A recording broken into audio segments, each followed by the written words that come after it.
E aí, meus amigos, espero que esteja tudo certo com vocês. Meu nome é João Vitor e sejam bem-vindos a mais um vídeo. Hoje a gente vai conversar um pouquinho sobre um tópico que foi bem recorrente na conversa que eu tive com algumas pessoas nas redes sociais nas últimas semanas, que é o quê?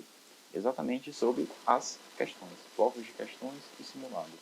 E aqui eu peguei 5 dúvidas bem recorrentes que a gente conversou bastante no Instagram e pelo WhatsApp nas últimas semanas. Então já deixa o like aqui embaixo, se inscreve no canal, liga o sininho para você sempre ser notificado se o YouTube fizer essa gentileza de quando sair novos vídeos. Então vamos logo para o que interessa. Certo, eu elenquei aqui 5 perguntas bem interessantes que a gente pode discutir um pouco. A primeira pergunta delas é justamente o que? Tem que saber todo o vocabulário médico cobrado nas questões desde o início? É claro que não, né, pessoal? Porque assim, imagina que você está se deparando com uma metodologia de cobrança e de prova totalmente diferente do que a gente é acostumado aqui no Brasil. Mais que isso, é uma cobrança de prova que é feita em outra língua. Então, mesmo aqueles que têm uma maior facilidade com o inglês, aqueles que são até mesmo fluentes, têm um certo vocabulário que eles não veem no dia a dia. Por não ver no dia a dia, muitas vezes passam uma palavra aqui e acolá despercebido que foge do contexto ou do know-how deles, digamos assim. Então, assim, você não precisa saber todas as palavras. Você pega no contexto do que está sendo dito ali, ótimo. E além disso, muitas vezes a gente está fazendo questões e tem uma palavra-chave ali que se você não souber o que ela significa, você perde a questão. Eu, como é que fazia? Quando eu estava resolvendo as questões, eu pegava essa palavra, marcava, anotava ali de lado qualquer coisa, para depois checar no dicionário o que é que ela significava. E por que, que eu fazia isso? Porque essas palavras-chave, pessoal, elas tendem a se repetir. Então, quando você estiver passando no seu bloco de questões, vá também atrás dessas palavras. Porque ela pode aparecer de novo numa outra questão e você vai acertar. Porque ela muitas vezes pode ser determinante para você acertar ou não o que está sendo perguntado. Beleza. Primeiro tópico foi esse. Não é preciso saber o vocabulário todo desde o início. Na sua caminhada, você vai se acostumando. Segundo tópico. Estou tirando menos de 70% do bloco. Como é que pode? Isso aqui é algo bem. Eu lembro muito que ia acontecer comigo. Por quê? Quando eu estava fazendo a primeira rodada do Will World, eu tinha feito uma sessão de estudo antes, então teoricamente era para eu me sair melhor. Só que tinha matérias que eu realmente tinha muita dúvida. E você passando pelo bloco tem que ter uma coisinha em mente. Você não está sendo testado ali como se fosse um simulado. Se você está fazendo um bloco de questões, você está aprendendo naquele bloco. Então, assim, eu sei que é complicado você tirar seus 60%, 50%, 40%, 30% e se sentir bem com aquela nota. Mas aquilo ali não é o mais importante para o seu aprendizado naquele momento. Aquilo ali simplesmente está dizendo como você estava antes de fazer as questões. No momento que você faz a questão, você aprende com ela. E assim, você aprendendo com ela, você meio que teria uma nota depois de fazer o bloco maior do que aquela que você teria. Então, não é para você se desanimar com aquilo. Até porque, no momento que você encara isso como uma oportunidade de não errar mais a mesma coisa, você muda um pouquinho o mindset e pode simplesmente conseguir acertar a próxima questão muito semelhante àquela. E outra, você está ali para estudar. Então, quando você está assistindo uma videoaula, você não está ali se cobrando com as informações que você não sabia antes de assistir a videoaula. Você está tranquilo. O banco de questões é muito parecido. Você não vai se cobrar tanto, se martirizar pelo que você não sabe. Agora você tem que prestar muita atenção o que você aprendeu a partir daquela questão que você errou. Beleza? Então, assim, tirar menos de 70% do bloco, como é que pode? Pode. E isso quer dizer que aquele bloco é importante para você. E ele vai te ensinar, sei lá, se você errou 50%, os outros 50% você sabe. Então, metade do bloco você tem que estar ali debruçado para estudar, que vão ser informações que você precisa. Então, quanto mais você erra um bloco, mais importante é aquele bloco para você. Show. Terceiro, eu leio apenas o objetivo de aprendizado das questões. Dá certo? Assim, a gente conversou agora há pouco que a questão é uma oportunidade de você não errar mais o tema. Se você, pegando aqui o modelo do YouWord, você lê apenas o objetivo de aprendizado, que é aquela última partezinha do YouWord, você está fazendo o quê? Você está pulando tudo que tem antes. E tudo que tem antes é o quê?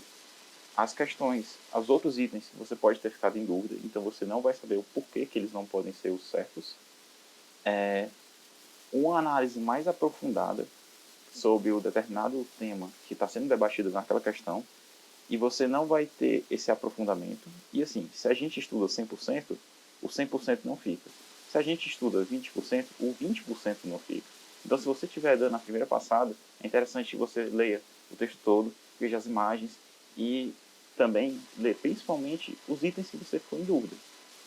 Agora sim, se você tiver tempo. Se não tiver tempo, que é uma modalidade que eu utilizei na segunda passada, que eu já tinha feito isso durante a primeira vez que eu fiz o Word, eu só li o objetivo de aprendizado quando eu tinha certeza que ia acertar a questão e não tinha nenhuma dúvida. Mas é muito interessante, principalmente quando você está se deparando com a questão a primeira vez, olhar por que não pode ser cada item, olhar tudo, né? E o objetivo de aprendizado é quando você, depois de ler tudo, vê, ó, isso aqui é onde eu tenho que prestar mais atenção. É basicamente isso. E agora vamos para o nosso quarto. Qual a melhor ordem e modalidade dos blocos? Aqui se referindo à ordem das matérias estudadas por questões, se eu uso random ou uso por assunto e se eu boto tempo. Assim, a gente vê uma gradação de dificuldade. Se você não tem costume com a questão, talvez seja muito interessante você não fazer com o tempo contado. No momento que você faz com o tempo contado, você se aperreia. Mas isso falando para quem está começando, né? Então, se você fizer sem tempo, com a modalidade tutor, tutoria, que você faz a questão e ele já dá a resposta a você, num primeiro momento é interessante, principalmente se você fizer com questões de um mesmo assunto. Então, assim, se você está começando, essa modalidade de tutoria com o mesmo assunto, sem tempo, é bom para você se familiarizar com como as coisas são cobradas. No momento que você vai além, você já pode começar a colocar tempo, que aí você já começa a deixar aquele 1 minuto e meio, que é o que você tem direito para cada questão. E eu gostava também porque, como eu botava tempo, eu sempre estava ali tendo uma noção de como eu estava em desempenho. Não desempenho em porcentagem, mas desempenho em como eu estava organizando o tempo disponível para fazer aquele meu bloco de questões. Então, conforme eu fui conseguindo uma melhor maturidade mesmo das questões, eu fui colocando tempo, coloquei para fazer todas logo de uma vez, para só depois revisar. E eu fiz isso durante toda a minha primeira passada. Ou seja, colocava com o tempo o mesmo assunto e corrigia só no final. Na minha segunda passada, era tudo no aleatório, tudo com tempo e corrigia só no final. Beleza? E agora a gente vai para a quinta pergunta. Faltam 2 meses para a prova e eu não fiz nenhum simulado. E agora?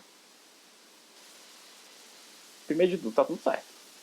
Faltam 2 meses para a prova, é tempo demais. Se esses 2 meses, um mês for só de dediquei, tá tudo tranquilo. Eu posso falar melhor do que eu fiz, né? Então, assim, eu só fiz o meu primeiro simulado. Eu fiz um simulado de graça do Emboss em fevereiro e eu fiz a prova em maio. Foi um simulado de graça que eu fiz.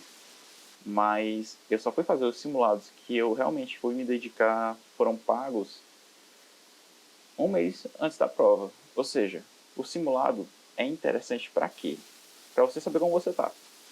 Mas, vamos lá, sendo bem pragmático. Ele vai mudar a conduta? O que é que eu quero falar?